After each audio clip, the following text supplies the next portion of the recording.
Hello, I'm Mark Howden. I'm the Director of the ANU Institute for Climate, Energy and Disaster Solutions. And today I'll be talking about greenhouse gas emission reduction from agriculture and having a look ahead, building on what Andy and Steve have already talked about. I'll just share my screen.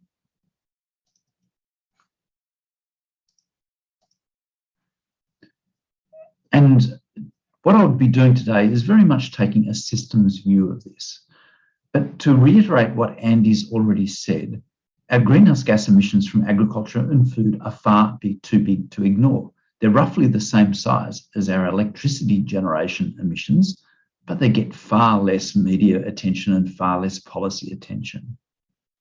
Additionally, I would argue that our past politics have muddied the water about exploring options by essentially propagating partisan viewpoints in relation to climate change. It's meant that people haven't really been prepared to discuss and think about alternatives. As well, sometimes our discussions at industry level have about appropriate greenhouse gas emission reduction goals for agriculture have sometimes been confused. And in some ways, at least here in Australia, sometimes they've actually been over-ambitious rather than under-ambitious in terms of emission reductions, because of misunderstandings in relation to the science of what's needed to reduce greenhouse gas emissions from agriculture. And I think Andy will have covered some of that. The incredible varied context and diversity of agriculture also raises issues about uncertainty because of different systems in different places with focus on different management, which may be implemented differently at different times. So there's quite a bit of uncertainty about some of the quantitative aspects of greenhouse gas emission reductions. But one of the things that does come out pretty clearly right across the board is that proactive responses generated within and between industry sectors are much more likely to generate better long-term options that enhance the beneficial aspects and reduce the risks than if we actually start to just be victims of climate change and climate change responses. So being proactive and foresighted is actually crucial to getting good results. And that's why this set of workshops is so important. Now, if you take a systems approach to emission reductions in agriculture, we can look at essentially different scales or different levels. And that's what I'll be doing today, taking you through this, having a very quick look at farm activity levels, often which are focused on single greenhouse gas emissions such as methane or nitrous oxide. Then having a bit of a look at whole of farm and comprehensive greenhouse gas budgets within those farms. So starting to take into account potentially trade-offs between reducing emissions and maybe increasing nitrous oxide emissions. Then starting to have a bit of a look at a broader conceptualization, which includes greenhouse gas emissions in relation to climate adaptation and productivity and hence sustainable development. Then a view of within value chains and transforming value chains, and then a larger, more national to global scale view in relation to sustainable development.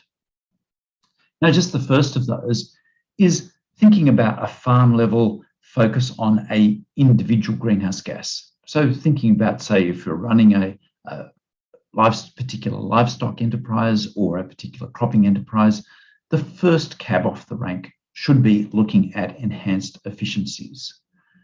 So this is a graph of essentially efficiencies of production. So on the bottom, it's live weight gain of beef cattle, and on the left-hand side, the vertical side, it's the amount of methane produced per unit live weight gain.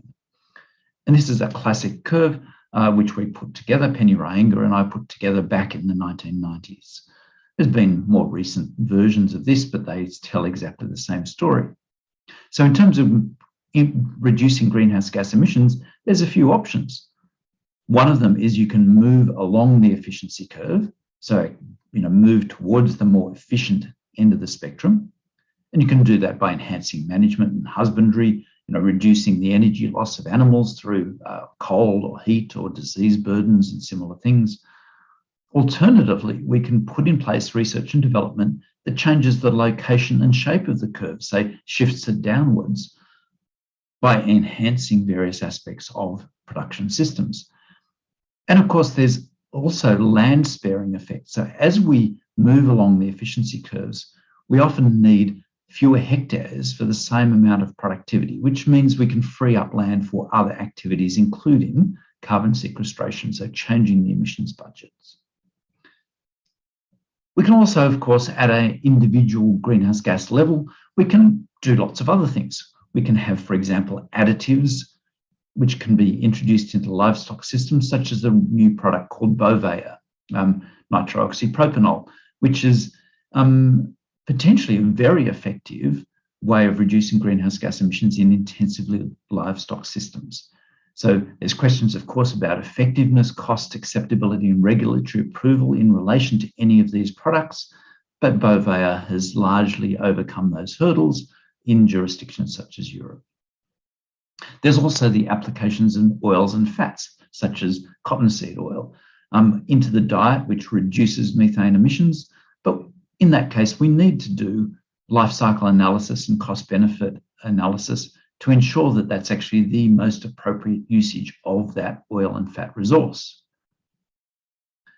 We also have options such as anti-methanogen vaccines, which have been on the drawing board for a long time now. I got some funding for this way back in the 1990s from one of the Howden era policies to start to explore the vaccine opportunities, but still a way off from delivering.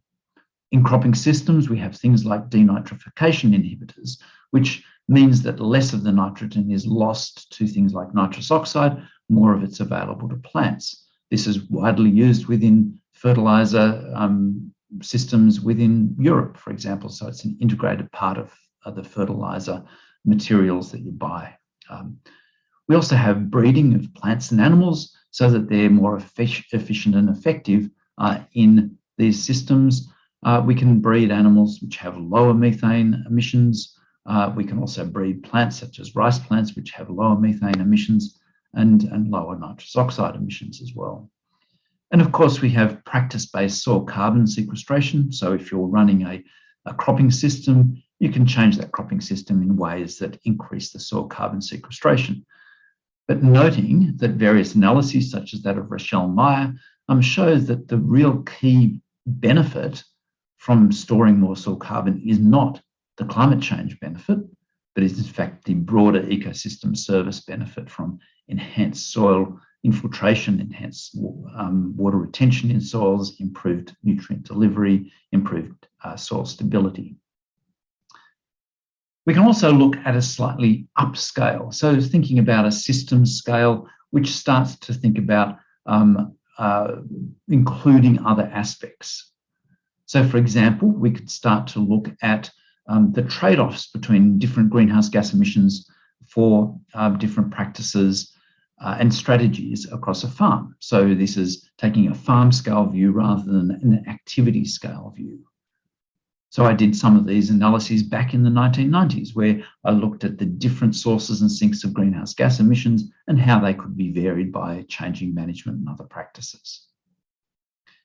We can also take integrated carbon sequestration approaches, which not only look at a cross-activity scale, so it's mixed farming systems and the balance between different components, but also at landscape scale, looking at where you have different activities, including things like carbon sequestration across the landscape.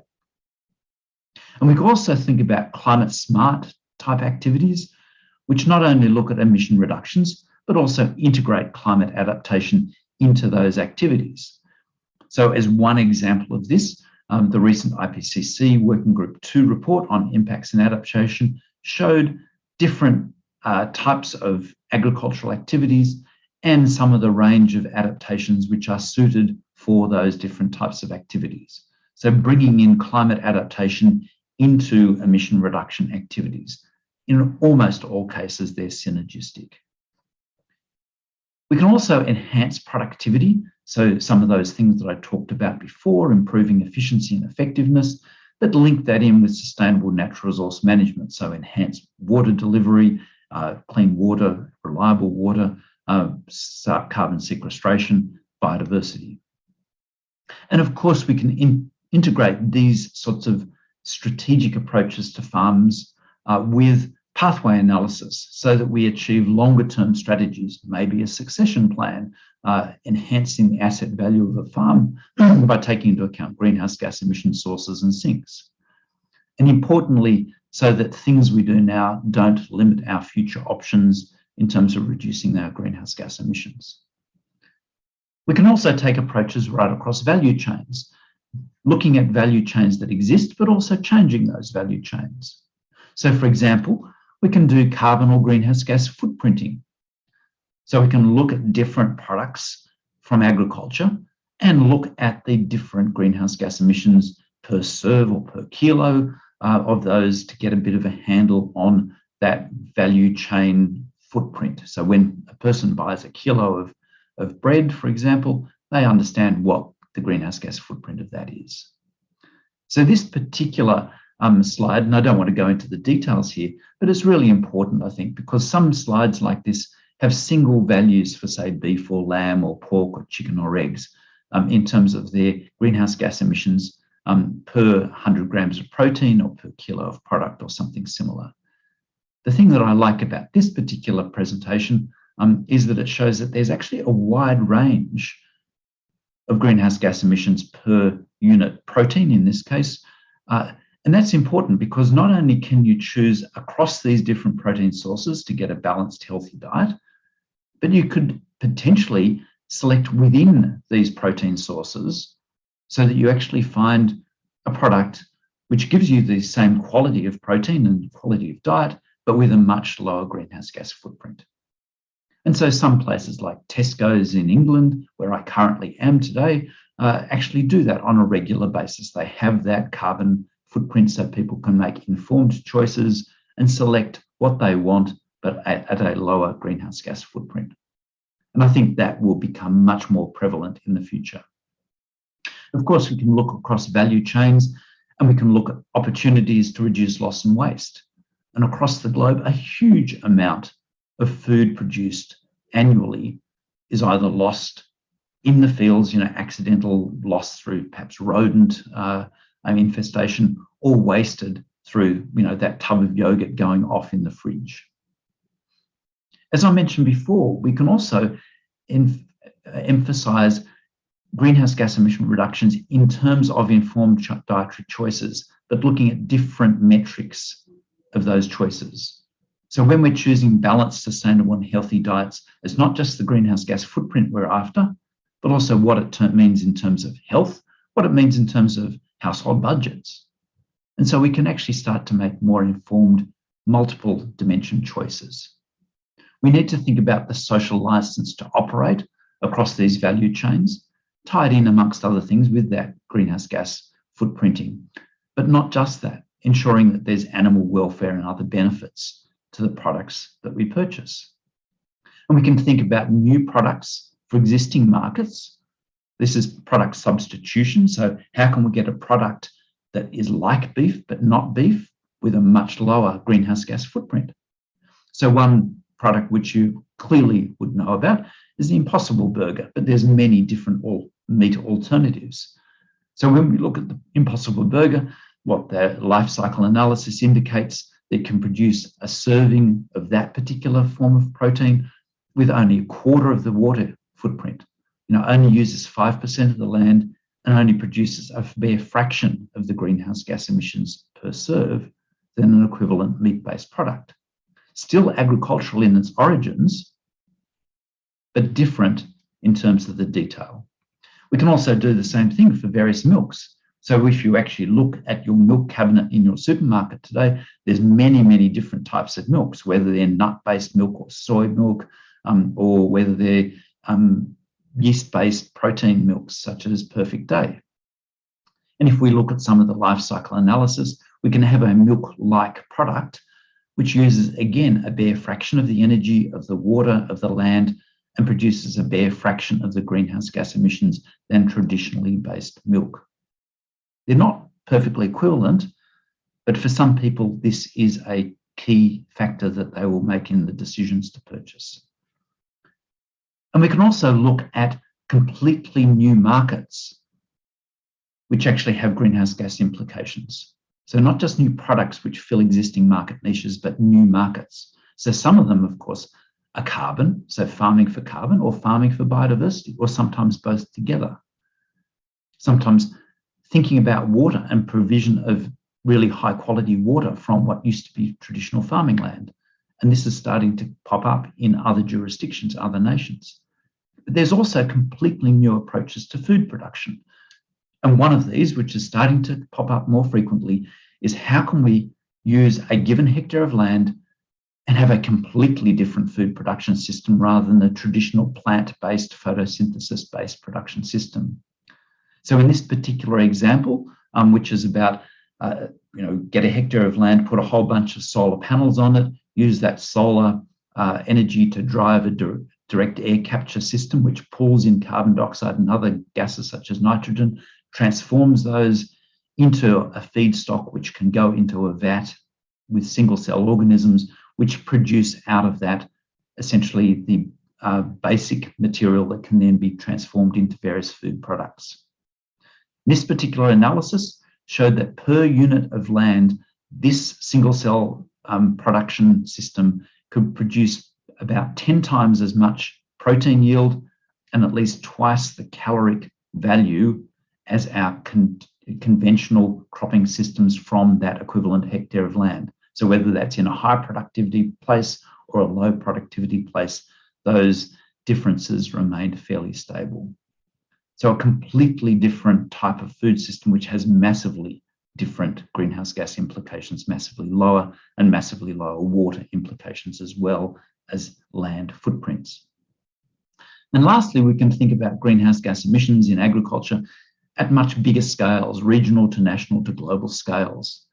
And if we're to move effectively in terms of reducing our greenhouse gas emissions, I would argue that we need to think of all of those scales.